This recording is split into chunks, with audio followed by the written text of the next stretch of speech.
mostrarnos esto.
Wave again, everybody.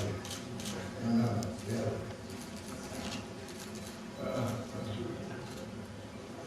Okay. Okay.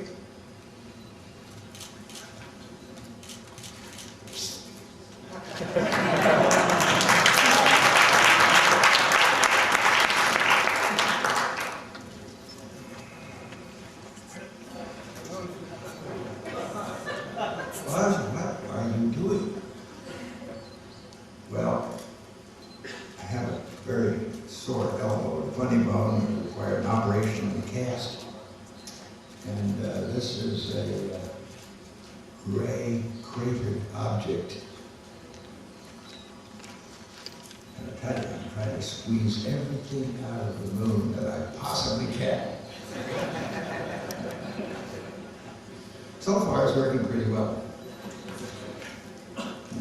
This is an outstanding conference, and I feel so inspired. I wish I was really in the southern hemisphere so I could look at the Magellanic Clouds and Alpha Centauri that I've written a great science fiction book about, hoping to make it into a movie. Now, why are we here? Well, we're here because mankind has dreamed for centuries of reaching space, the moon, even the stars. Past astronomers and explorers such as Copernicus, Galileo, Columbus, Leonardo da Vinci, all had ideas about exploring beyond the boundaries that they knew. But it wasn't until the 20th century that man took his first powered flight in 1903. On a windy morning at Kitty Hawk, the Wright brothers flyer lifted up on wings, defying gravity. Only 66 years later, Neil and I stepped on the moon, fulfilling the dreams of millions. The story of how we got there, how a president and a nation united to accomplish the impossible, and how the world can work together in cooperation to achieve the next impossible dreams. As a cadet at West Point, I was imbued with the motto, duty, honor, country, which really remain a part of me today. After graduating, I entered the United States Air Force, and here I am training with my father. But you don't think they were going to let a second lieutenant who just got his wings take an old aviation pioneer up for a ride. This is a photo op. You know what a photo opportunity. When my training was concluded, I was posted, shipped over to the Korean War for the year of 1953, about the last 6 months of the Korean War. And following the Korean War, I was sent to Germany in the late 1950s. The Cold War between the Soviet Union and the United States was escalating, and tensions were high. Hold a second. When I got over there, the Russian tanks had just gone into Budapest, so our squadron was put on alert, patrolling the border. A couple of years later, after gunnery training in Tripoli, where I had my first exposure to scuba diving,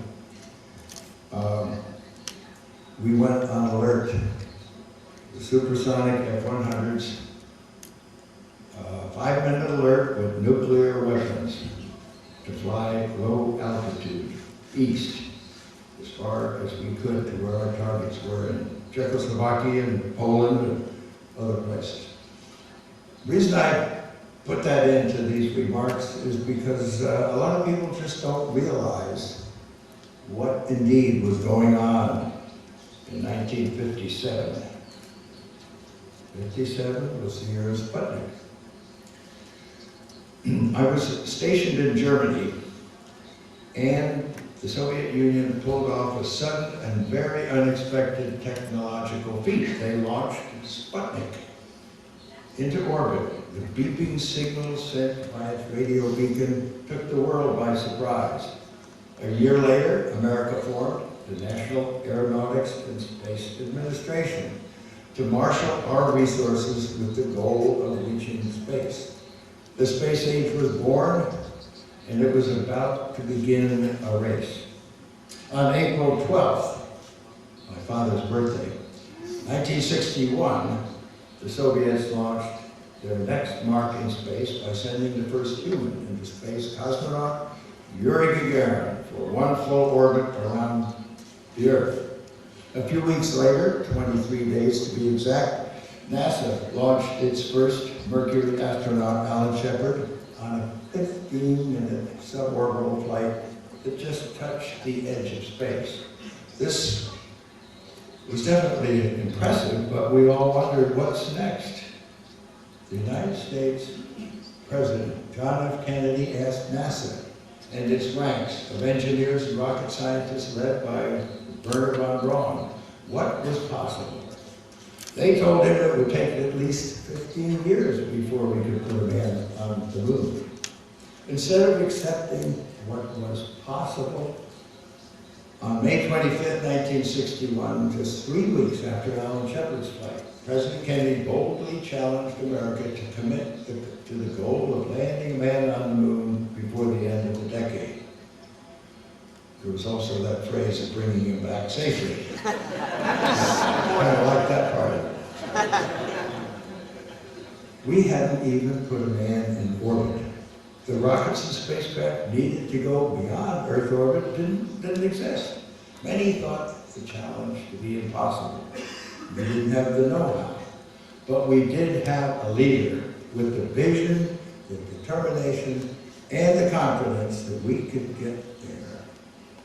By publicly stating our goal and putting a specific time period on a very specific accomplishment, President Kennedy gave us no back door. We either had to do it or fail. No one was interested in failing. His challenge raised our spirits, relighted our can-do attitude, brought us together, and sparked a determination to pull off the impossible. He also noted that the decision would demand a major commitment of scientific and technical manpower, material and facilities, and the possibility of diversion from other important activities. JFK's approach afforded an opportunity for the world to understand our goals, witness our commitment, experience our achievements, and to share in our inevitable tragedies. As an aside, I would note that the importance and clarity of these goals cannot be overemphasized. Unfortunately, the absence of a comparable defining goal for our space program since that time, along with the requisite commitment to it, has hindered our efforts in space. It's essential that we establish international cooperation to an enduring goal that will inspire the global community and provide focus for our space efforts. That is a major lesson we can learn from our space program. If we really want something, even something that looks impossible, we need to make a commitment to it. And the more public and the more specific, the better. The great German writer Goethe said, "Until one is committed, there is hesitancy, the chance to draw back, always ineffectiveness. The moment one definitely commits oneself, then providence moves too." All sorts of things occurred to help one that would never otherwise have occurred. If space was going to be our next frontier, then I wanted to contribute to getting there. So after I completed my tour of duty in Germany, I was inspired by Ed White going to Michigan. So I enrolled in MIT, where my father had received his doctor's degree 20 years, or in the 1920s. And in 1962, actually I had to go back in 1963 to receive my doctorate degree. My thesis, I adapted my experience as a fighter pilot, intercepting enemy aircraft, to develop a technique for two manned spacecraft, or a spacecraft and a manned spacecraft that would then eliminate the variables gradually and then make a final approach, intercept. And it was called Orbital Space Rendezvous. Little did anyone know, including me, how critical this work would be later to our successfully landing on the moon. In my thesis dedication, I wrote, "To the astronauts of the Space Corps, oh, that I were one of them." I applied to be a NASA astronaut and was turned down because I had not had training as a test pilot. It just didn't occur to me that I wanted my career to be dependent on how good a stick and rudder I was. I knew I could shoot down MiG-15s, but there were people that just were totally at home. I was determined to try again, now that NASA knew what my work at MIT was. So this time, my fighter experience and NASA's interest in my concept for space rendezvous, that's what I say, they haven't really said that yet, influenced them to accept me along with 13 other guys in the third group of astronauts. And of course, this egghead from MIT became known as, by the other guys, Dr. Rendezvous. I was eager to get to work, both as an astronaut and my astrophysical guidance engineering. Okay, but I really like driving a Corvette. That's what most of the guys were doing. America's space program was designed to be evolutionary, gradually increasing our technology and capability. We started out with the one-man Mercury space capsule. We knew that Apollo was going to be complex with 3 people in it. Mercury couldn't even maneuver. But look at the complexity that Apollo required. So we inserted a new program based on Mercury, but it maneuvered, the 2-man Gemini capsule spacecraft. We don't really like the word capsule quite so much. And this, of course, led to the 3-man Apollo crews. There were lots of alternatives discussed as to how we would get to the moon and return. One alternative, favored by Wernher von Braun, was to launch a single spacecraft. They didn't call it that then, but I will call it now a multi-purpose spacecraft, which would go on top of one rocket, a big one. Then it would go directly from the Earth to the moon, land on the moon, do what was necessary, and then it would come back to the Earth and land in the ocean. It would have been very heavy spacecraft, and it required a Nova rocket that wouldn't be ready until after 1970.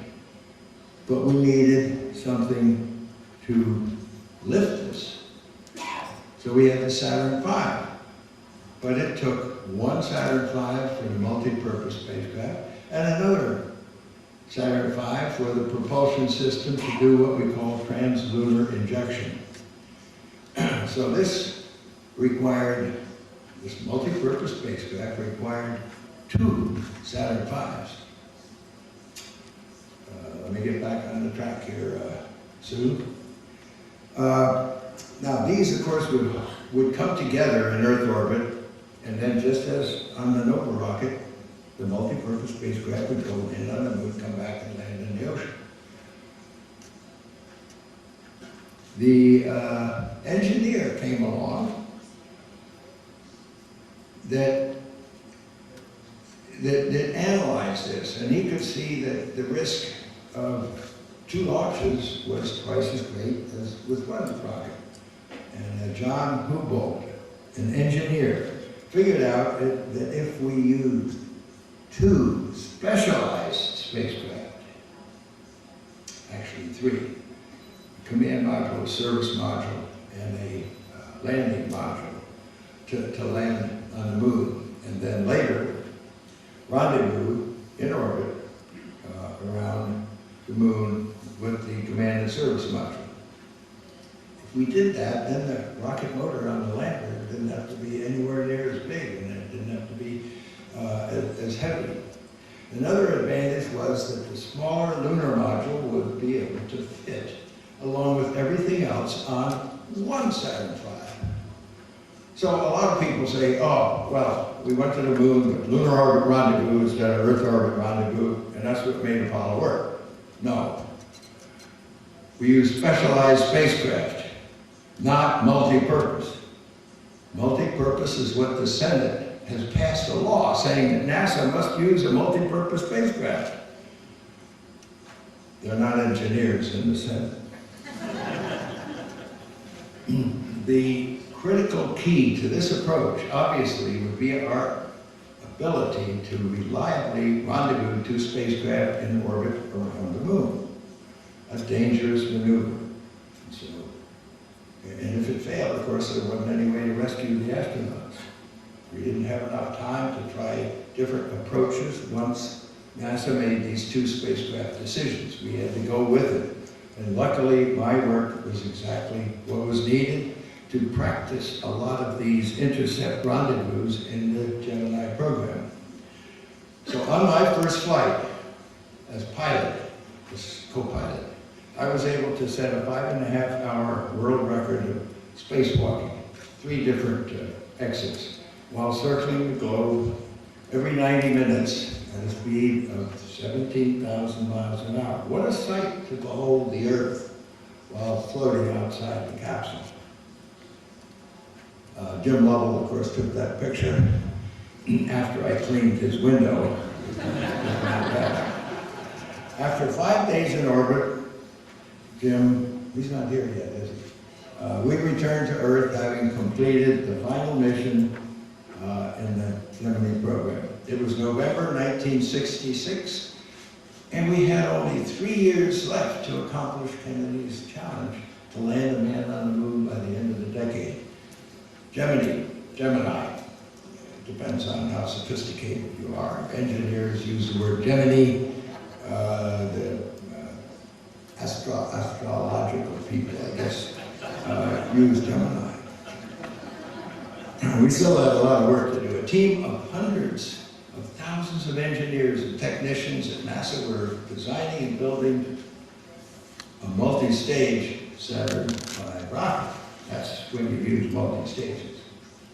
It took a united national effort and a team of over 400,000 across the country to accomplish everything that was needed. We all worked together on a common dream. The rocket scientists, the engineers, technicians, aerospace industry, contractors, NASA administrators, Congress, and the executive branch. Even the seamstress who sewed our spacesuits together. The synergy of effort and teamwork was unstoppable to turn an impossible dream into reality. At last, we reached the day when the gargantuan Saturn V rocket was first rolled out of the vehicle assembly building on its way to the launch pad. By May 1969, we had 4 successful Apollo missions. And we were ready to land a man on the moon. 2 flights with total 6 people had gone to the moon. The timing for crew rotation was just right for Neil Armstrong, Mike Collins, and me to be chosen to the crew on this historic Apollo 11 mission. Different than all the other missions, the 3 of us also hoped that a successful mission would not only be historic, first steps on another heavenly body, but also would lift and unite the world and stand as a symbol of peace for all mankind. That's what the plaque said that we lifted. We came in peace for all mankind. The olive branch of peace in the eagle's claws. And we departed from tradition and decided we didn't need the name of the crew on the patch. We felt the mission had a bigger meaning than that of the individuals involved. On July 16, 1969, our launch day finally arrived. In the moments of anticipation and quiet contemplation, we held our bubble helmets in our laps while the hoses of our suits attached to the air conditioning units kept us cool as we rode on out toward the rocket. We took the elevator on up to the gantry where the 365-foot Saturn V rocket stood magnificently and the countdown progressed. Due to the seating order, which Neil was going in first on the left, then Mike Collins on the right, and then I was going in the center position in the command module. So while Neil and Mike took the elevator up to the very top, I stood 2 flights down alone with my little air conditioning unit, looking out, seeing the sunrise and the waves coming in on Cocoa Beach, and the evidence of all the crowds out there. And I was thinking back how wonderful my life had been up to this point. Once I had made a commitment to fly, to serve my country, to be part of the space program, then to be an astronaut. The many things had worked out along the way to put me in the right place at the right time.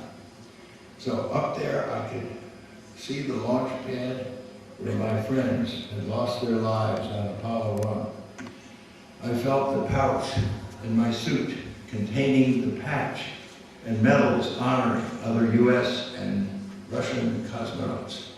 The silicon disc inscribed with the wishes of the leaders of 73 nations. And I added to that a gold pin in the shape of an olive branch of peace. I got very clear again that I wasn't just Buzz Aldrin astronaut, but rather a person carrying the hopes and dreams of people all over the world. 9:32 in the morning, the engines ignited, roared over 7 million pounds of thrust to lift 3,000 tons of spacecraft fuel equipment and the 3 of us. While we couldn't hear it from the top of the rocket, to those on the ground, the sound was like a hurricane wind.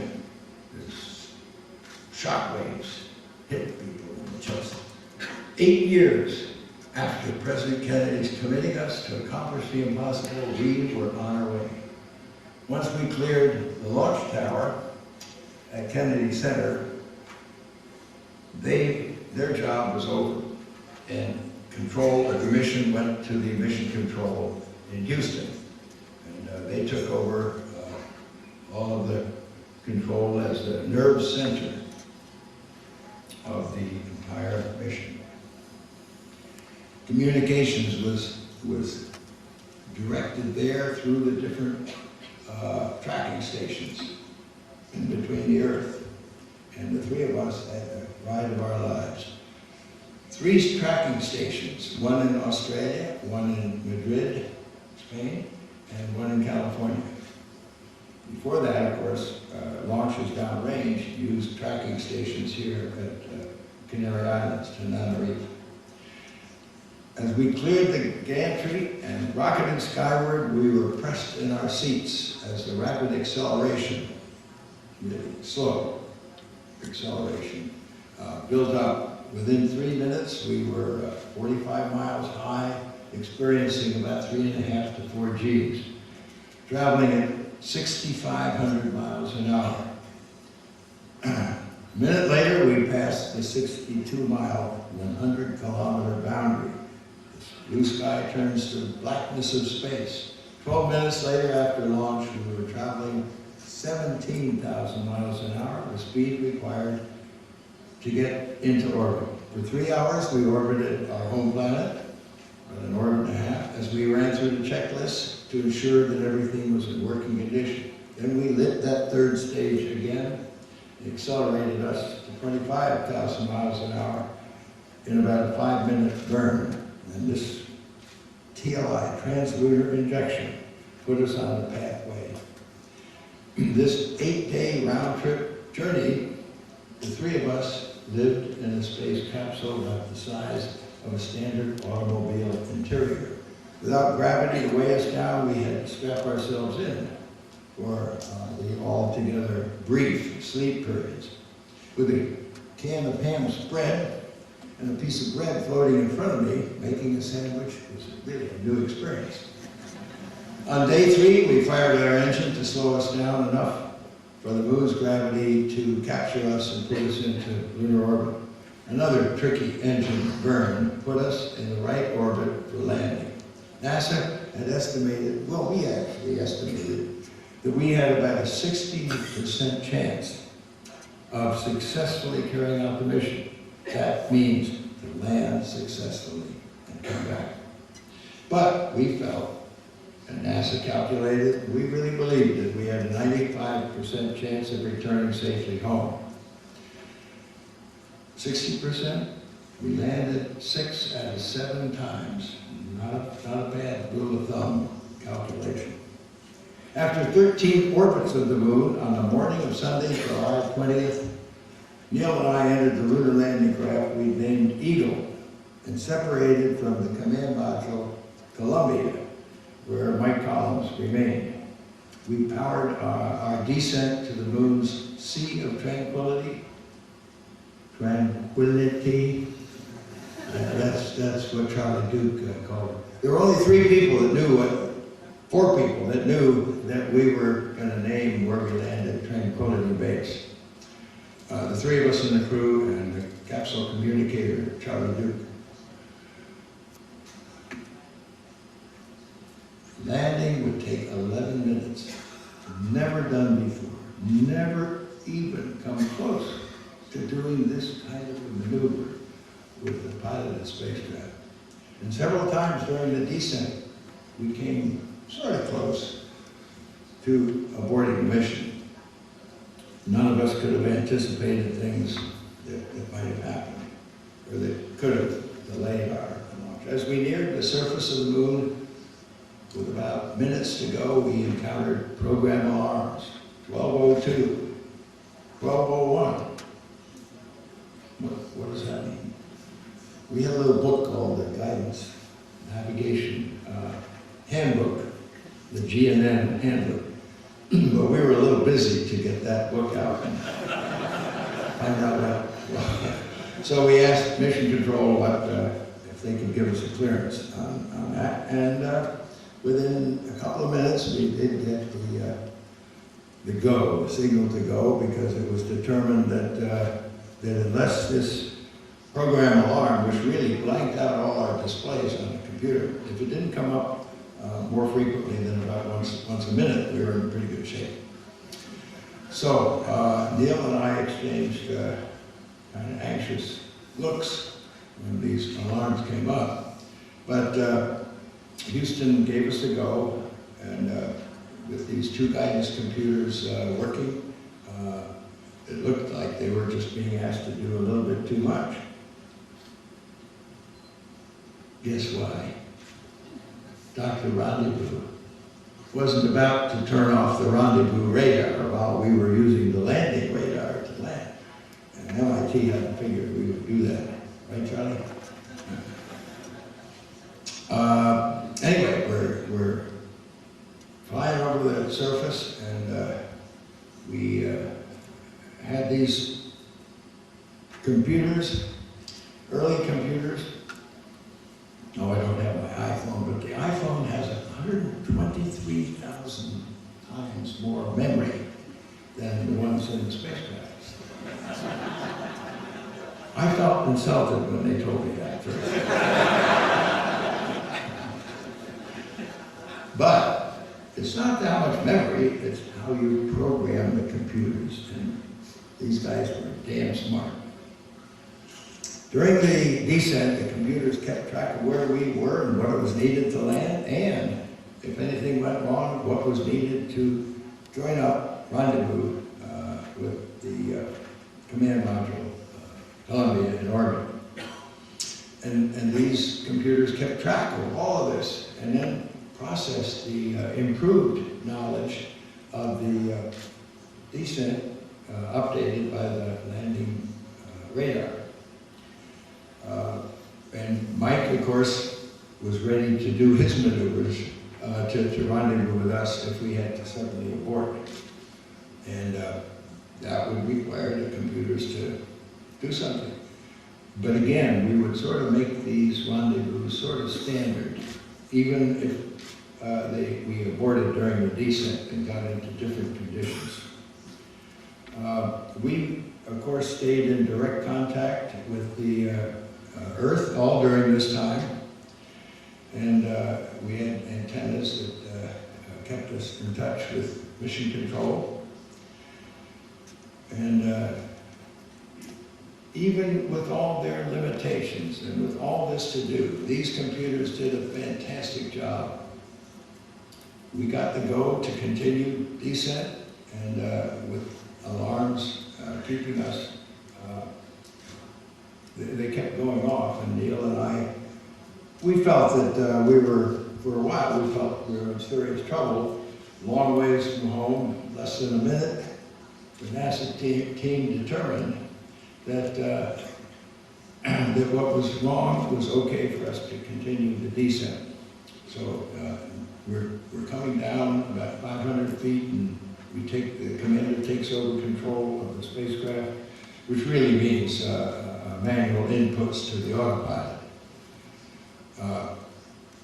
With the go for landing, we had this relief now, and we could, despite the overload with the computers, we could continue to redirect exactly where the computer was going to take us. It looked as though we were headed right toward a crater with a boulder field, and when you're doing that and you realize you're in a low gravity field, you can pitch up like this to slow down more and land short of the crater, but then you can't see where you're going for a while. That's not too good. And with the low gravity field, you could turn this way and back again, but it was a pretty violent way to get to the left side. But the simplest way is just fly over the crater. Just pitch forward a little bit, fly over. That takes more time and more fuel. So we're going to have to move ahead here a little bit with the teleprompter.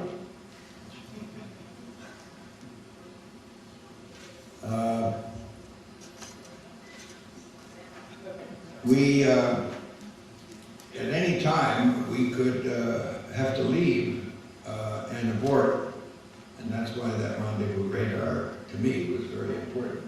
Dr. Rendezvous didn't want to get the blame for getting stranded up there on the moon. The extra work that overloaded the computer just indicates that don't change things unless you've had a real tested flight plan and you know that there's a good reason for you in some critical moment in coming up with a change.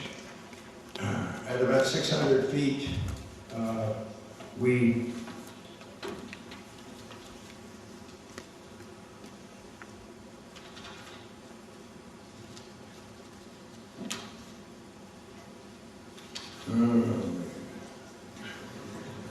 finally had a clear place to land As we came closer and closer, I was calling out the altitude numbers, descent speed, and speed forward.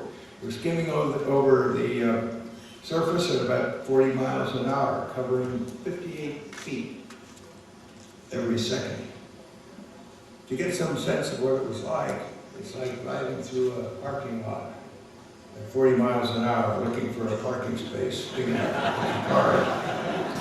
And you have to decide quickly before you pass each particular spot. And once you've selected a spot, you can't change your mind.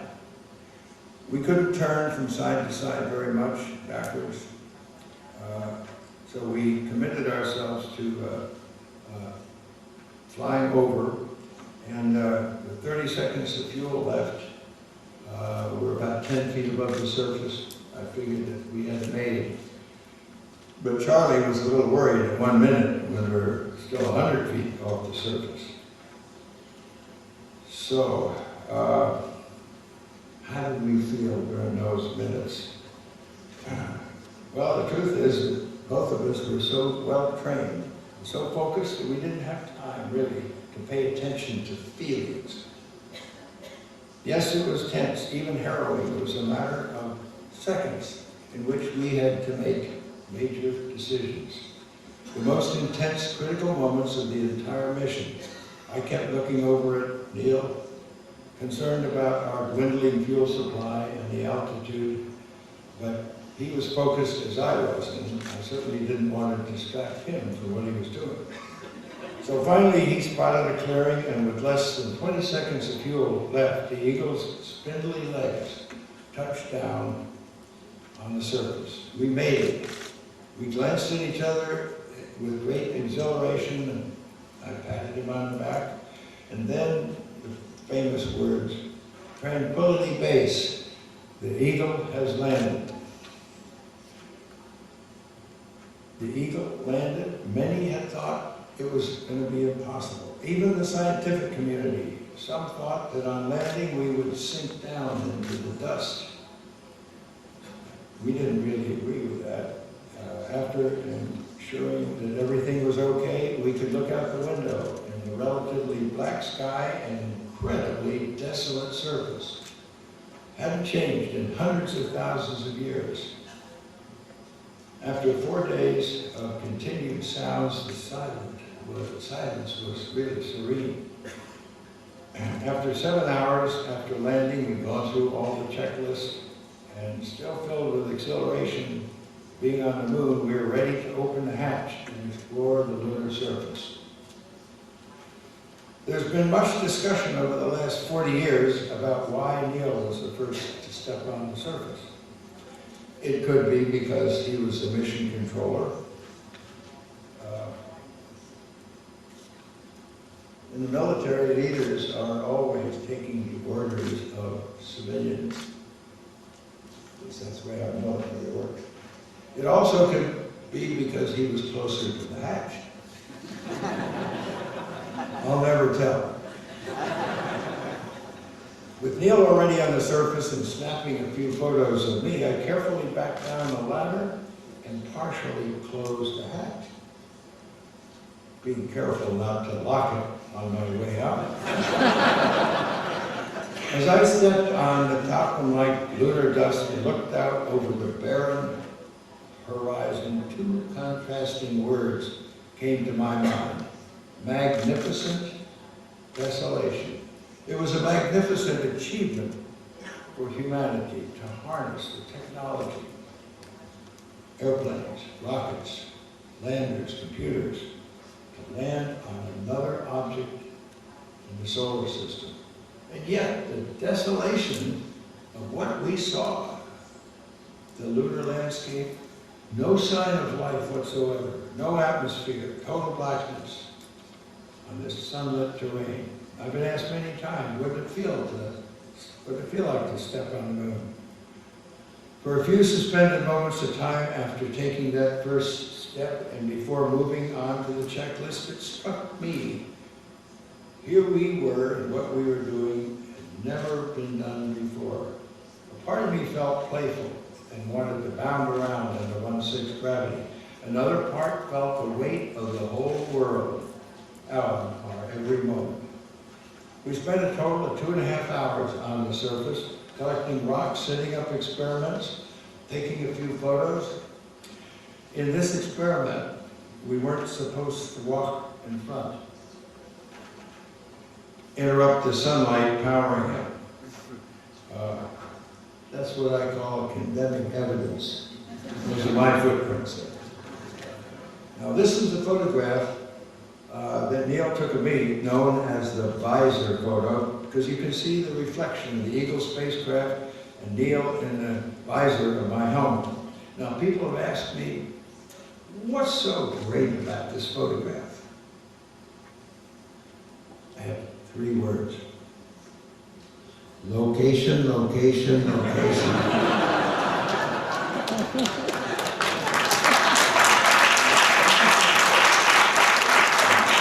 Nearly 1 billion people all over the world watched and listened as we ventured onto the lunar surface. Every moment, Houston was in constant communication with us. This made us feel connected to home. Even though we were further away than any 2 humans had ever been. And with an Omega watch, I could tell what time it was back in Houston. That's very valuable to know. The commemorative plaque we left on the lunar surface reads, "Here men from the planet Earth first set foot upon the moon, July 1969. We came in peace for all mankind. Having pride of country while still representing all peoples of the planet is even more important today.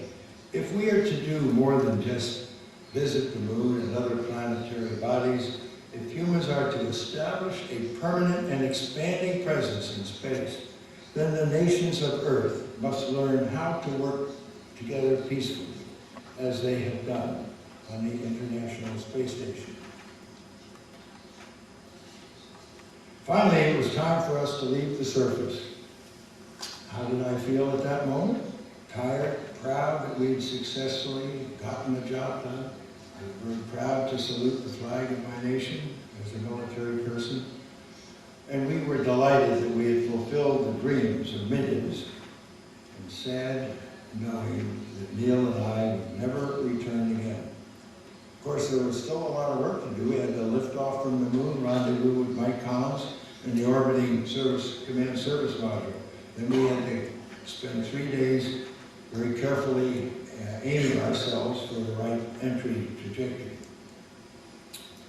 As the ascent engine had to work perfectly, despite a broken circuit breaker that I found while I was trying to sleep at night. And I stood up and looked at the row of circuit breakers. And the one that was broken off was labeled engine arm. That's the one that's got to be in for the engine to work. But being very clever and innovative, I didn't put my little finger in there because that's electricity. And to put a metal pen, that would be too smart. But we had a belt-tipped pen. And so we advanced, instead of pushing that circuit breaker into the normal procedure several minutes before liftoff, we advanced it in the checklist to be several hours, so that in the event it didn't stay in, we'd come up with some other procedure. So we're getting down to the countdown, and Houston says, Apollo 11, you're cleared for liftoff. Now, being a pilot, I just thought about that for a while. What was I going to say when they said that? Roger, Houston, you're #1 on the runway. Okay, there wasn't anybody else up there, and there sure wasn't any runway. And I'm glad you laughed at that. When we showed that in the video, nobody ever laughs at that. So since our splashdown in the Pacific Ocean, I've come to realize that more than the rocks we brought back, or the experiments we left, the true value of Apollo is the amazing story of innovation, teamwork, and national determination that went into overcoming all the obstacles to reach the moon. While that effort was driven initially by competition and part by scientific discovery, the benefit was worldwide. Everyone on Earth felt they had participated in this incredible journey as we landed and walked on another celestial body for the first time in the history of mankind. And that feeling of participation has brought together humanity, and that holds a value beyond measure. The world welcomed us back from the moon as heroes. The feeling of the New York City parade, ticker tape parade, was exhilarating. And with that moment on the gantry, and as with that moment on the gantry before liftoff, I understood that people were not only cheering for the three guys, but for what we represented. By coming together, we had accomplished the impossible. Since returning to the moon, I've continued to spread my enthusiasm for space travel and exploration. This is Dennis Tito, the first tourist to fly on board the Russian Soyuz spacecraft. I love sharing new technology and ideas with people all around me.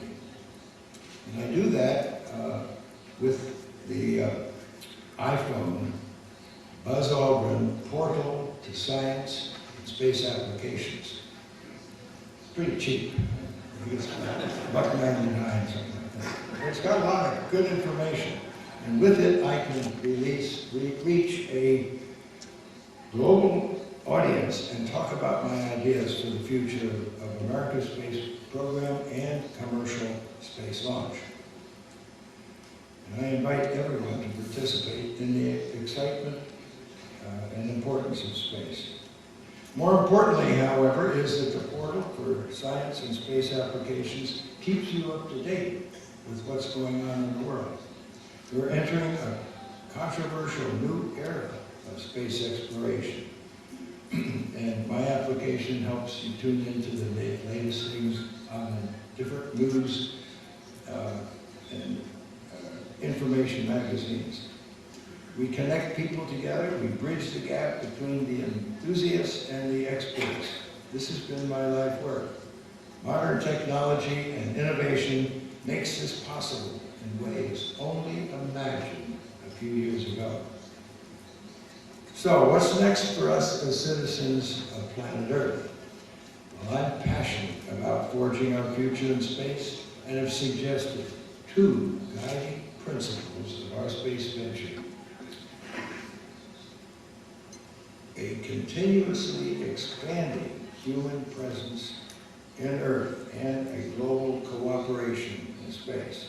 Some may ask, why do we even need a space program? By venturing into space, we improve life for everyone here on Earth. We have scientific advancements, technological achievements, and spin-offs that we use in our daily lives. As humans explore and discover this final frontier, we lift our imaginations. We inspire our youth toward inventiveness. We learn a little bit more about who we are in this great universe. Space is full of mineral resources that could make a big change in the way we operate here on Earth. By living on the moon and Mars, we will learn how to conserve and recycle. And we'll have a backup in case disaster hits the planet Earth. This dream can only be accomplished by global cooperation. Not each nation going it alone as we did in the Apollo days, but cooperatively. Each nation contributing its unique expertise as we have done in the International Space Station.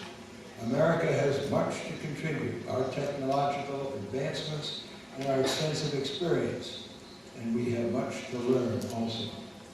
While we need to continue to improve the planet we live in, at the same time we need to lift up our eyes look into the skies and move forward in an ever-evolutionary way, not trying to solve all the things at once, but building a gradual progression of evolving missions.